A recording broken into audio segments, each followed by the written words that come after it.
Outcomes in pancreaticoduodenectomy with portal vein resection.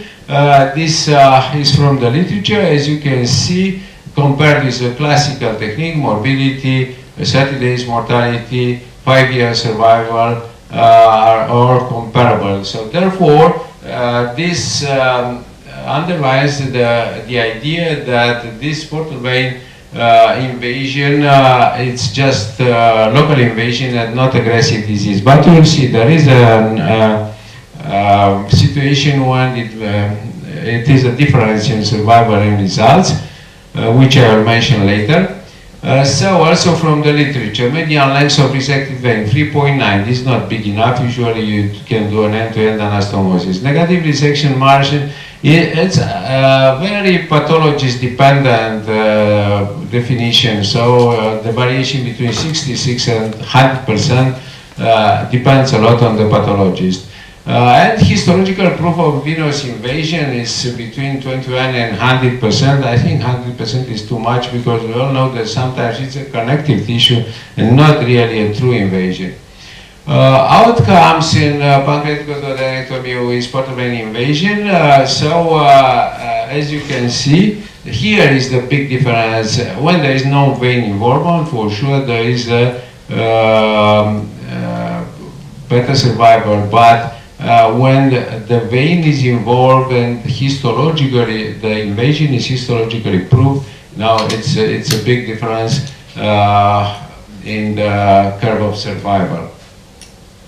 This is our experience reported by Dr. Dumitrescu in 2014, which is the impact on the operation and survival. And the operating time was bigger. Instead of the usual, let's say, 4-hour operation skin to skin, in venous resection we go to 5 hours and more than 5 hours.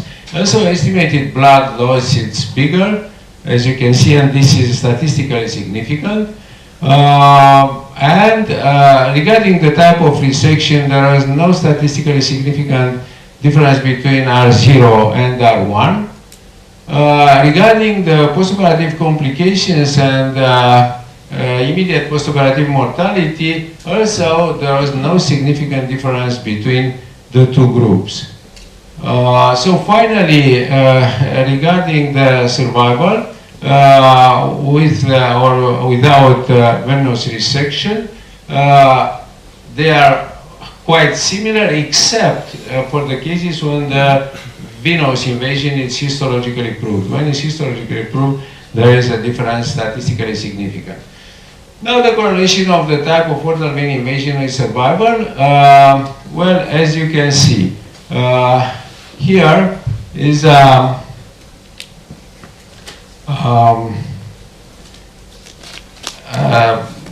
depending on what they define as type A, B, this Professor Nakao from Japan, C, D, well, at various degrees of stenosis and involvement of the vein, survival could be better or worse when there is a big involvement of the vein and marked stenosis, the survival is poor.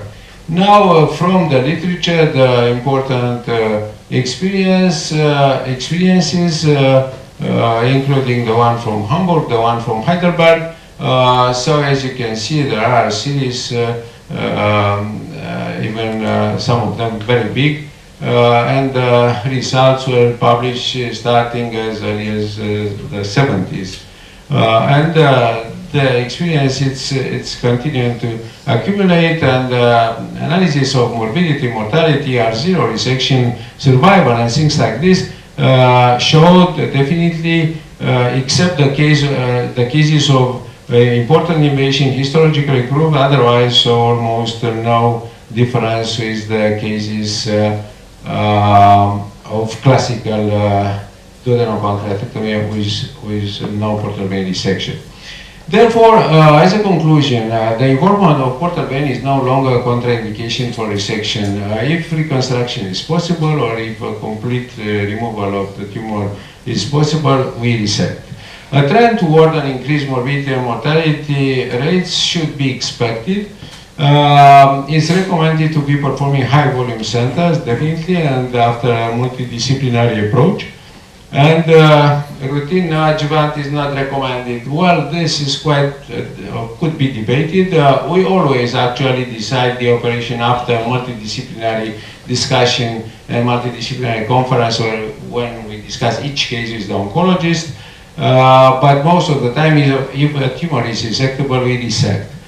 The resection of the portal vein can be safely performed with acceptable morbidity and mortality. Grafts are rarely needed for venous reconstruction. Posterior approach, in our view, facilitates the venous reconstruction, and survival rates are comparable with the operation in cases without portal vein resection.